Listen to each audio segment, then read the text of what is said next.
Hi friends, என்ன சமையல்டா இது சேனலில் இன்றைக்கி எங்கள் வீட்டில் மதியானம் விரால் மீன் குழம்புங்க. எப்படி செய்கிறதுன்னு பார்ப்போம் வாங்க.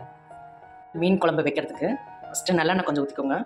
நல்லெண்ணெய் சூடானோன்னா கடுகு கொஞ்சம் போட்டுக்கோங்க. கொஞ்சமாக வெந்தயம் போட்டுக்கோங்க. இது கூட சின்ன வெங்காயம் ஒரு 100 கிராம் அளவு எடுத்து போட்டுக்கோங்க. 10 பல் பூண்டு போட்டுக்கோங்க. 3 பச்சை மிளகாய் கட் பண்ணாமல் அப்படியே சேர்த்துக்கோங்க. இன்னொன்று தக்காளி 2 தக்காளி நல்லா டேஸ்ட்டாக இருக்குது வச்சுருக்கேன். தேவையான அளவு மிளகாத்தூள், தனியாத்தூள் 2 ஸ்பூன், மிளகாத்தூள் ஒரு 3 ஸ்பூன், சீரகத்தூள் ஒரு 1/2 ஸ்பூன், மஞ்சத்தூள் ஒரு 1/2 ஸ்பூன் எல்லாத்தையும் ஒன்றா போட்டு நல்லா வதக்கிக்கோங்க. ஒரு லெமன் சைஸ் அளவு புளியை ஊற வச்சுருக்கோங்க. நல்லா கரைச்சி வடிகட்டி அதோட அப்படி கிளம்பிக்கோங்க. நல்லா குழம்பு கொதிச்சிருச்சுங்க. இப்போ உப்பெல்லாம் கரெக்டாக இருக்கான்னு பார்த்துட்டு இப்போ ஒரு மீனை போட்டுருங்க. விரால் மீனுங்க, சூப்பரான விரால் மீன், சூப்பரான ஒரு விரால் மீன். மீன் குழம்பு ரெடிங்க. சூப்பரான விரால் மீன் குழம்புங்க, செம்ம டேஸ்ட்டான இருக்குங்க. இதே மாதிரி நீங்களும் செஞ்சு பாருங்கள்.